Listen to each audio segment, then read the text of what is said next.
I want to talk briefly about this black constituency that white America, Jewish America, has invested in.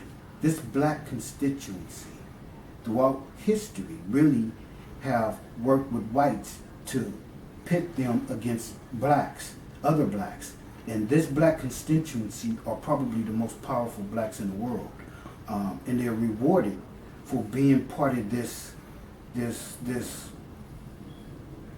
governing body, as long as they do as they told. This is how they effectively assassinated Dr. King, by having a bunch of black people that he thought was his friends hang around him.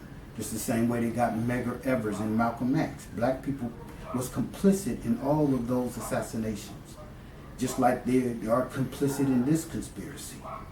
And remember what Gordon Brown said was to Obama was, this is not a cover-up and a conspiracy. So that's a debate that should happen if the president feels he's not part of a conspiracy or debate. Why didn't he retort? He can't retort.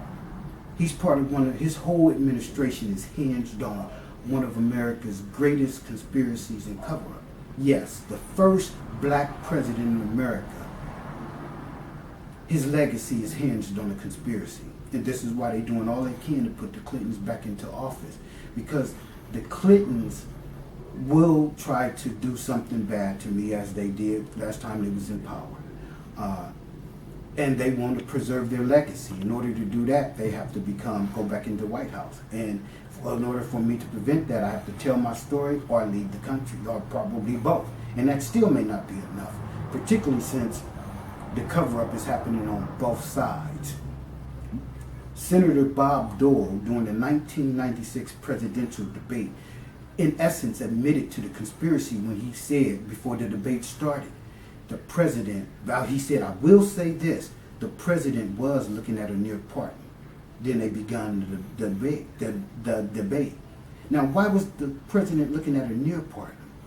In other words, what Senator Bob Dole was saying, we almost decided to do our job as trusted who are citizens that took an oath to defend the American Constitution. And how do you defend the American Constitution when you agreeing to a cover-up? When you say the president was looking at a near pardon instead of giving him the pardon for the crime he committed, especially when it has something to do with the murder of a sergeant's sister.